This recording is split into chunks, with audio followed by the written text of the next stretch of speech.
I'm Air Commodore Warren James, and I'm the Head of Training, Education, Skills, Recruiting and Resettlement Policy for the whole of Defence. So through life skill. Out there, and from the stands that you've come from, there is some fantastic technology. Cutting edge, leading manufacturing. We're not here to talk about that either. We are here to talk about the people who deliver that, who learn to do it, who actually get accredited on the way through doing it, who can move on to doing it, and who work in and come from defence. If you've been around our stand already, you'll have seen the equipment. Again, we're not selling it, we use it. So we're fascinated in technology and what it does, but we're particularly interested in developing our people along with you. To which end, our stand and indeed this discussion, and I'm going to bring up some people in a moment for them to talk through their development through their service life, is to actually look at what does that mean as you actually go through defence, and how does that relate to you and your business? Because we don't usually have a conversation, particularly with businesses of this size or technology, whereas we probably should, because we can probably share some of our skills. You may get things that you can benefit from us. We certainly get things that we can benefit from you when it comes to the people that we wish to use. We intend to talk for around about 25 minutes across all these folks, and then open the floor really for questions, so you can ask Defence about the things that interest you, as opposed to us telling you what we think interests you.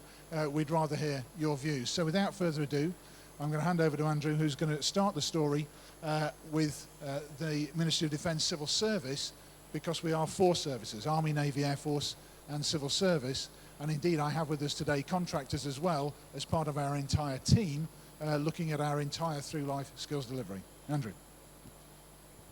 Thank you very much. So, as been said, my name is Andrew Ellis. I'm a civil servant and a graduate engineer. So I've just started a 2-year graduate scheme. I left school when I was 18 with a few A-levels and a place at Cardiff University, where I studied for a master's in mechanical engineering for 4 years. And since then, I managed to squeeze a few months of travelling and then started off on a 2-year graduate scheme with DENS, so Defence Engineering and Support. So why did I choose the MOD, or the MOD? Well, when I was at secondary school, I was a cadet with the CCF, and I was in the Royal Navy Cadets. And that was a sort of a little intro into why the Navy, what the Navy got up to, and that led me on with discussion with previous students to carry on with the University Navy. So the URNU is the University Royal Naval Unit, and they, with a focus of my extracurricular activities, they educate undergraduates into what the Navy does, giving you civilian qualifications in leadership and management, and really giving you an introduction to the basic training of a young officer in the Navy. As a part of that, I was very much considering joining the Navy as an officer. However, suddenly realised in my 3rd and 4th years of university that actually that wasn't for me. And then struck on the idea of, well, I really enjoy defence. Why not go into sort of defence engineering with the MOD? They're clearly the biggest suppliers of defence equipment straight off to our armed forces. And so that's sort of where I ended up. And I decided on that rather than industry. After a summer placement in industry, I decided that I would rather focus on saving money and giving the best equipment possible rather than trying to make as much money as possible, which was just my personal decision. So what am I doing now? I'm currently, as I said, on a 2-year graduate scheme made up of 4 to 6 placements. I've got complete free rein over those placements, and I'm currently in a placement with the submarine signatures team. So in essence, that is trying to make the HM submarines as difficult for the enemy to find as possible. Sounds like fun, and it is. So the rest of my graduate scheme is very much up to me, and I get a huge amount of freedom to do what I want, be that within industry or within DENS. So my next placement, for example, is working with BAE Systems. I will go as a secondment to industry, paid for by the MOD, to work for BAE and provide them with my skills, I guess, for 6 months. I'm based in Bristol, but I have the freedom to move around the whole country and potentially around the world, with other graduates having been as far abroad as NASA and other fun places like CERN. So, looking forwards, my aim is obviously to complete my graduate scheme, carrying out those other placements in industry and within the mod. I then want to refocus back into submarines. I have to look outside of the submarine area to sort of gain a further understanding of how the Navy operate with their engineers, but I've so far really enjoyed my time within the submarine industry, and so I want to come back to that. Throughout, I'm going to be working towards my charter engineering status, and I hope that within 3 to 4 years of completing my graduate scheme that I'll achieve that. I'm now going to pass you over to E.T. Summers, who's going to talk about his career so far. Thank you, Andrew. Hello, everyone. My name is Matthew Summers. I'm going to talk to you briefly about what attracted me to the Royal Navy, what factors affected my decision to join, and whether or not the experiences I've had of the Navy so far have lived up to my expectations.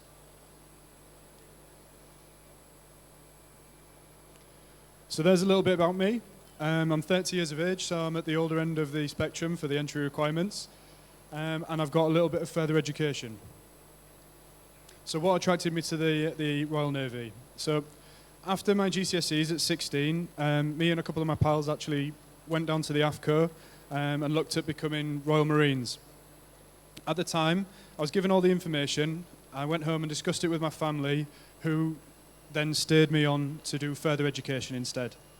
So I did my A-levels, and after my A-levels, I made the decision not to go to university, but to undertake an apprenticeship type job. So I started a job as a reprographics apprentice.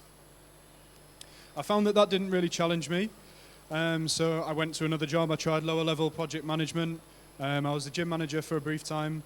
I was account manager at a brewery, but none of these jobs really satisfied my needs.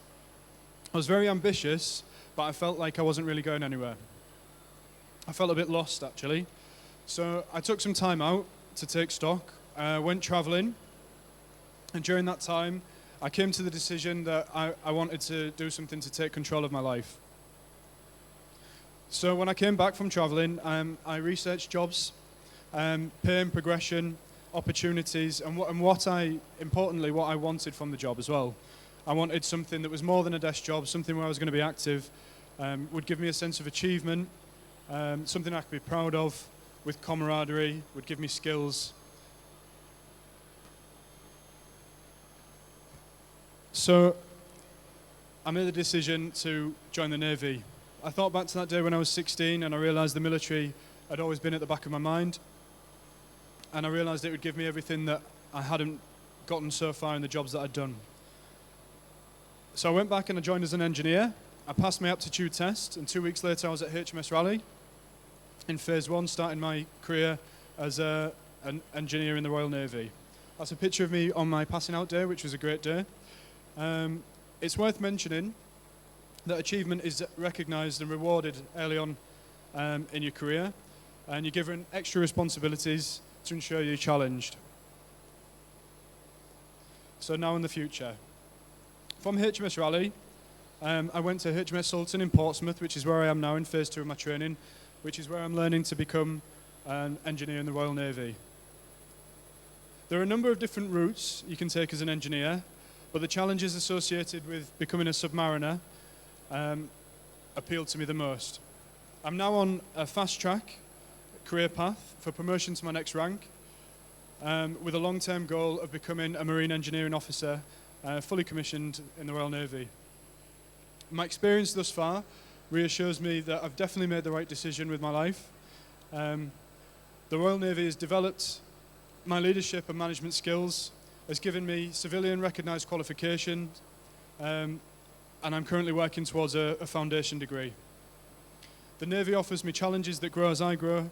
They invest in me, and in return, I feel appreciated. I feel part of something to be proud of, and I feel like I'm moving in the right direction in my life. Thanks very much for listening. I'm going to hand you over to Captain Mike Rose. Thank you very much.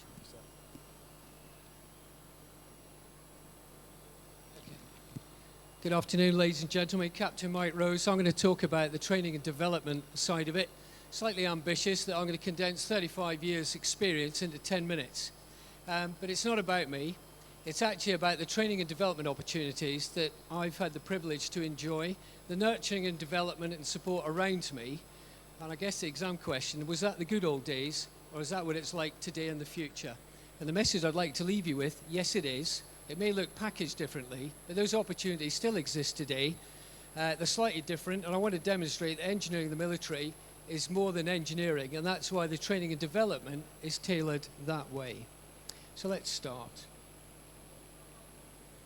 I joined in 1982, so that rather dates me. At 17, I started an apprenticeship. I joined with 8 O-levels, 2 A-levels, and at the end of those 4 years, I received a BTEC diploma in marine engineering and also City and Guilds. So it was very hands-on, technical type training, vocational if you like. And why an apprenticeship? Well, the Ministry of Defence has 4 services, and they support and provide the greatest number of apprenticeships in this country. And that's necessary when you think that the Ministry of Defence has got something like 51,000 engineers and technicians in that cadre. Now, it's not just about academics in the apprenticeship. I also spent 4 years, some of it on assault courses, some of it on Dartmoor, and some of it on Rannochmoor in Scotland when they trained us up there. And why is that? Because it's about the whole personnel development. It's also to prepare you for the rigours that are placed and the demands upon a serviceman and a servicewoman. Now, there's a snapshot of the career. I went to sea as a technician and I applied my trade. And one of the greatest things I think there was trying to learn to manage people that were older than me. I was 21 years of age, I was in position and had to manage a small section of people. During that period, also, with the responsibility, the seniors above me thought that I had the potential to become an officer. So they nurtured me, they encouraged me, and then they helped me go through a fairly rigorous selection program. And I then became an officer afterwards and shortly joined BRNC Dartmouth. Now, the reason that is important is that leadership management principles are broadly similar, but in stepping from technician to engineer officer, there are subtleties. And that's why the 4 months at Dartmouth were important in terms of my training and development to take a different perspective, particularly to leadership and management. Having completed that, I went to Royal Naval Engineering College, again more academic training to tool me up for the future, and I read for an honours degree in marine engineering. And then the hard bit, the translation from the classroom to the engine room. And I went to sea as a deputy marine engineer, probably one of the hardest pieces that I've taken on. Reason being, I had to get to a charge qualification within 15 months. That allows me to take the ship to sea as the chief engineer on board, and that's recognised by the Maritime Coast Guard Agency as well as Defence. So a pretty stiff learning curve, but there are people around you to help you, and I learned to manage an engineering department of some 60 people. Now I go back to the building blocks of training development. Engineering is more than just engineering, and so part of my job as a deputy marine engineer was to jump out of helicopters from 35 feet, thankfully with a rope at the end of it, as part of a boarding party in support of UN embargo operations. One other aside, I was part of a team that addressed a mayday, because you have to answer a mayday under international maritime law, a stricken vessel taking on water, and I was picked as the engineer with the first lieutenant, who was the second command, and 2 of my technicians, and we went in a rigid inflatable boat and saw this ship in the dark at an angle of heel, which was leaning over, and I was asked $1 million question. Should we go on board, or should we just rescue the crew of 6 and take them off? So as you can see, my training, some of my academic training, stability training, was actually applied in a real-life, whole world event. So it's a bit more than engineering. Having done that, having done my job as a deputy, I then came ashore, and they felt that I had the potential to do an acquisition position, and so again, to tool me up, I undertook an MSc at University College London in mechanical engineering. I did that for a year, and then I did 2 appointments, one in acquisition to procure our equipment, and then I did an HR job, which was my first taste of that.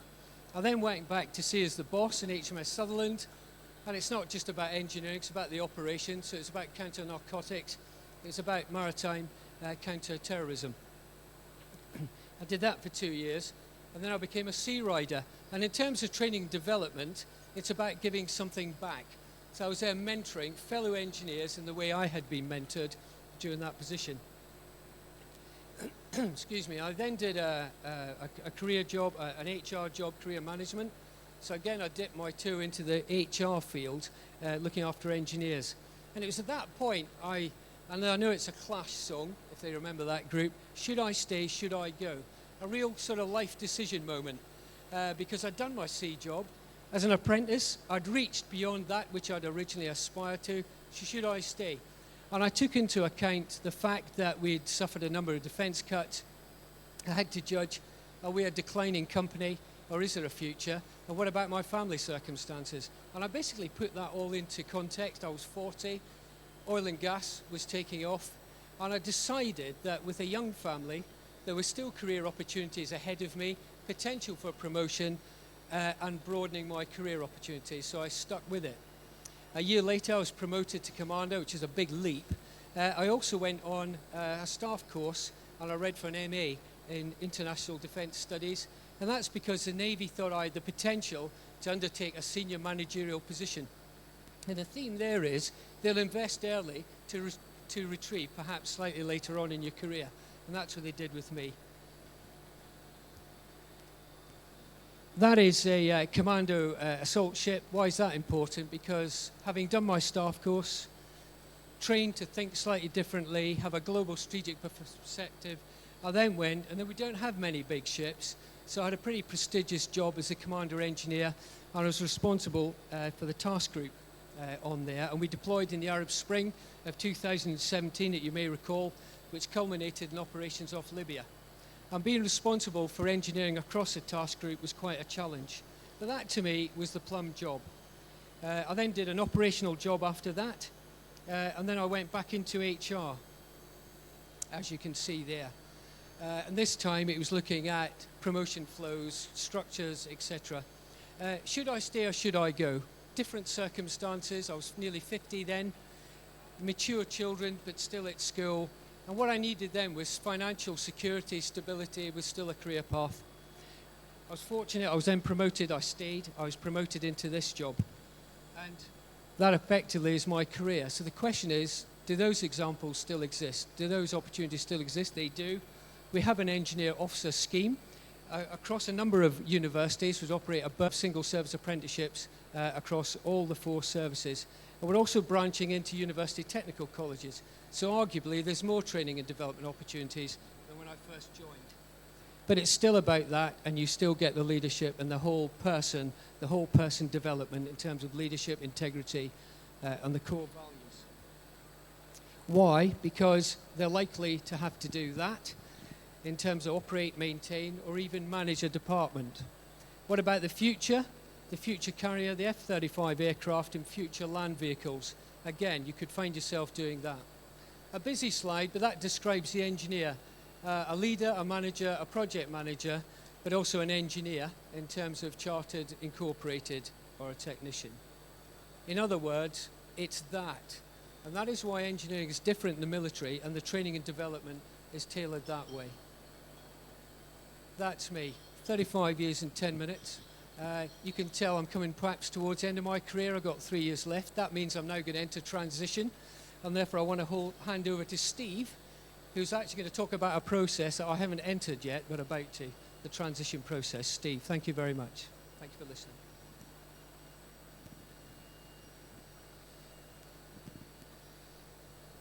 Thank you very much, Mike.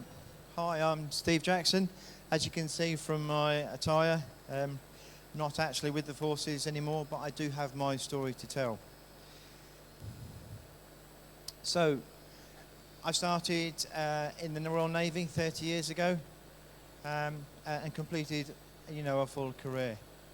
And throughout that full career, I realised that the military, you change jobs every 2 to 3 years.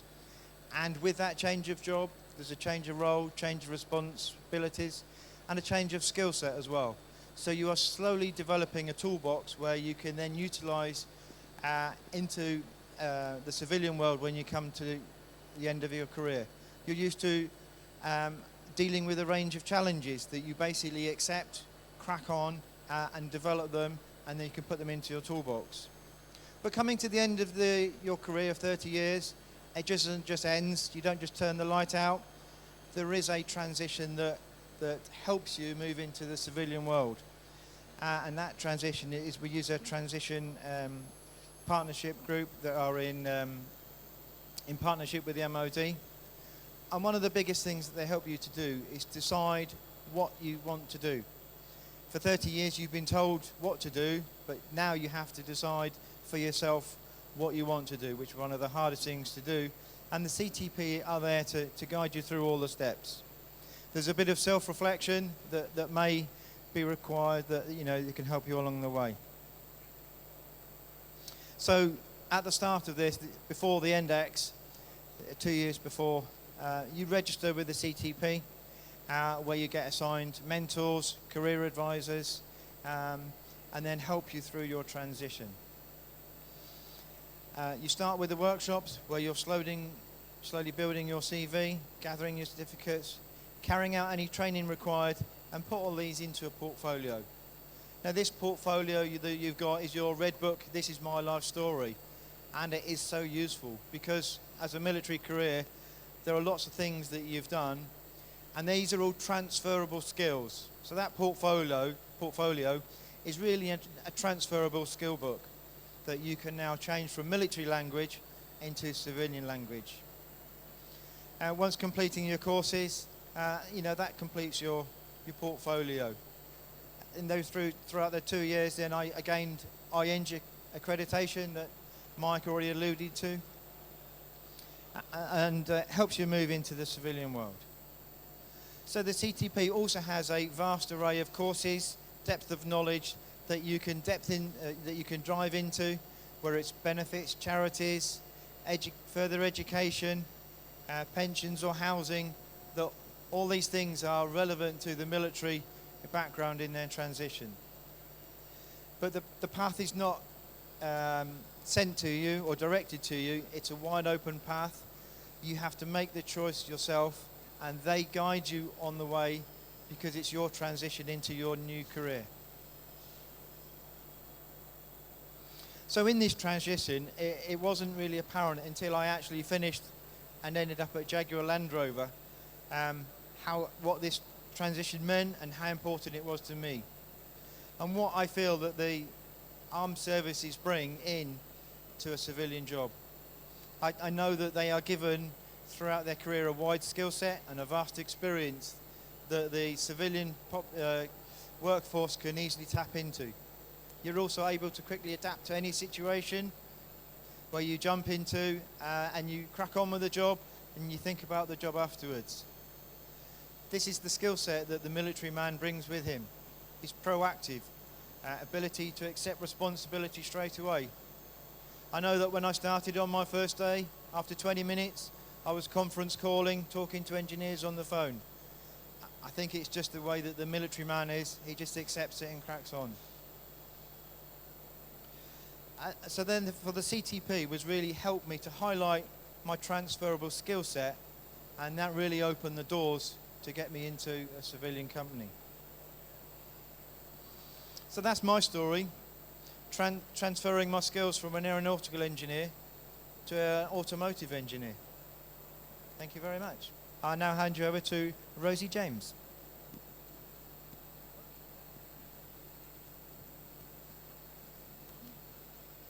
Hi everybody. I'm going to talk to you this afternoon about how having a supportive employer helps me to continue and to do the very best that I can in the Army Reserve. My work life is split into two parts really. I've got my civilian work life and I've got my military work life.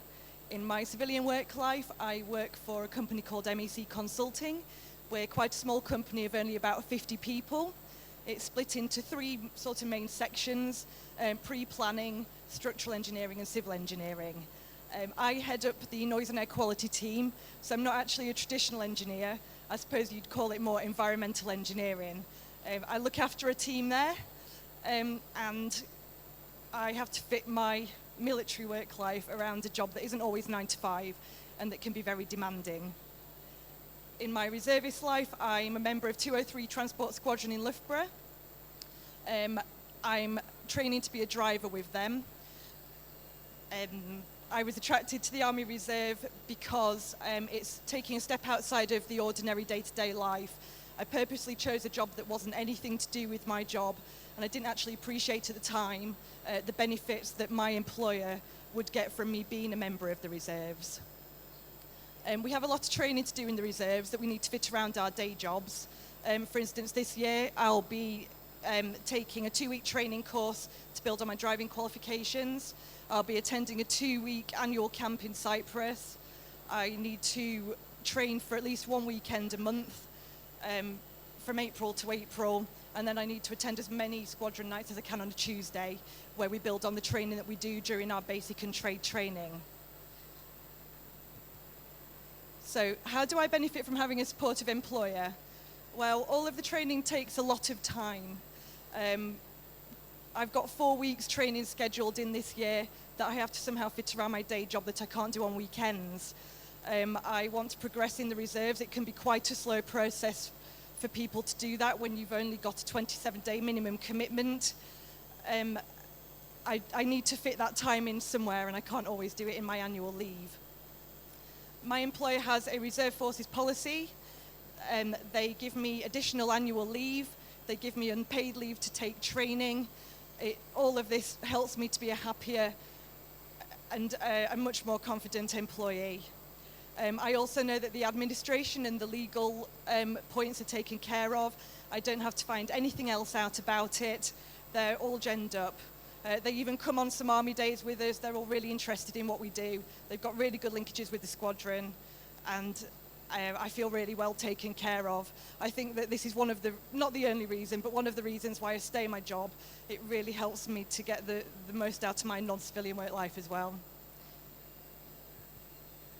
So my employer, he gives me a lot for a small company. It's really expensive for them to have people going off and having unpaid, paid time off, and even unpaid time. I'm not there to invoice for every hour of the day that I'm not there. Being a driver doesn't help me to be better at noise assessment at all, but it does give me transferable skills. Steve's already mentioned some, and I think a lot of what the Army gives me at MEC, sort of in the same way that Steve's career is now helping him in his civilian, my Army career is helping me. I lead a team. I've already got some of the skills, but they're not perfect. If my employer wants to send me on courses, they can be really expensive. I've listed some things up on the TV screen there, the things that I feel that I bring to the company, and some of the things that my employer feels I bring to the company. Self-confidence, you can't really tell today. This is self-confidence comes from being taken out of your comfort zone, and I think this is, one of those challenges today.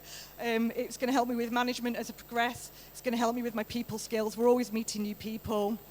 Leadership, project management, that's something I do in my day-to-day job. Perseverance, improvisation, motivation, just letting off a bit of steam outside work, doing something that I really enjoy. It's all just fantastic for me.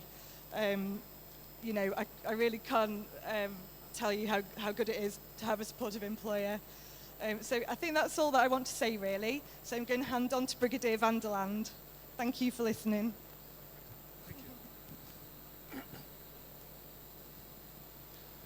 Ladies and gentlemen, good afternoon. My name is Brigadier Mark van der Lande. I'm head of the Reserves Policy in the Ministry of Defence, a job I've been doing for the last 4 years.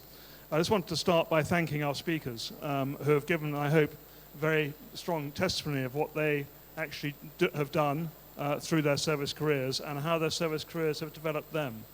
And I hope that one of the points that you come away with is that whether it's the civil service, the Royal Navy, the Army or the Royal Air Force, we invest very heavily in the development of our people, both as people and in their particular skills.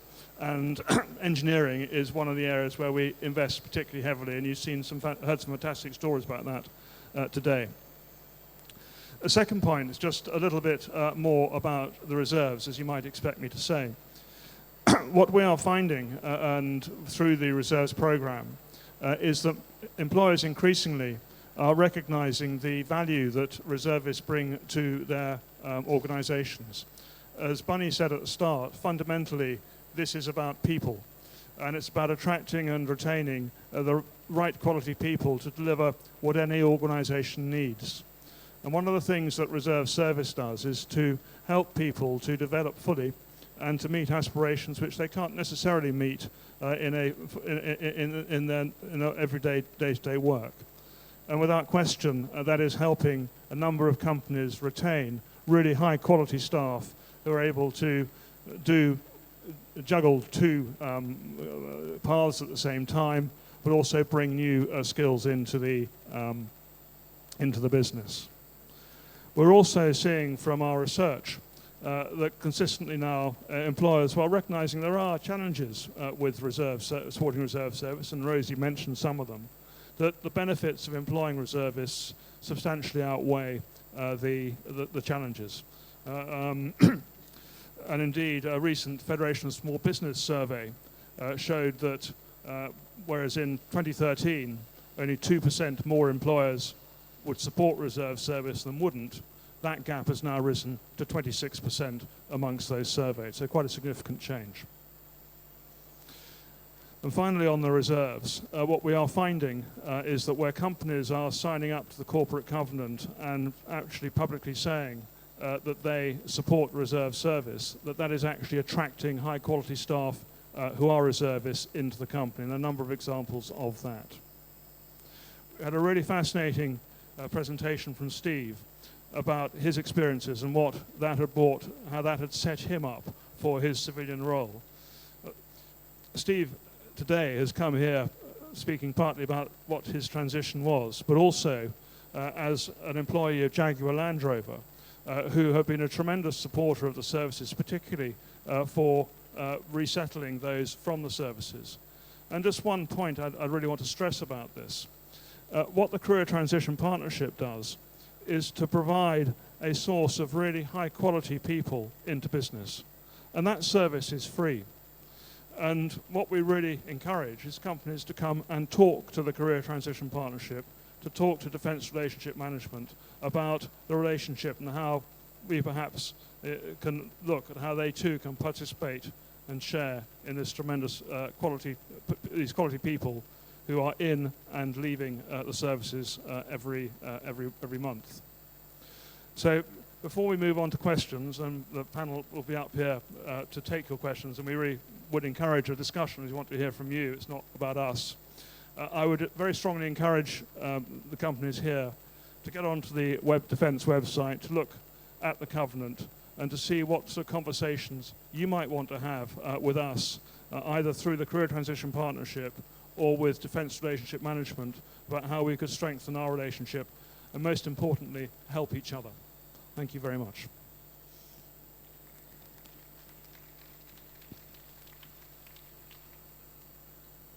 So, clearly not a huge crowd, but we do have another microphone in the back. Really a couple of takeaways there. Mark's covered those particularly at the end.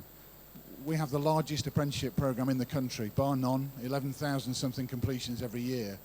Do you want to talk to us about that? How do we do it? Why do we do it? Where do we do it? What would a reservist add to your company?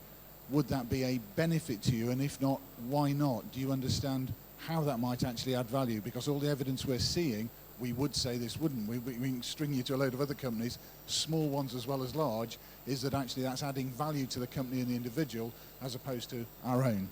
And finally, on transition, we do have the CTP people with us today, both here and indeed on our stand for the next couple of days.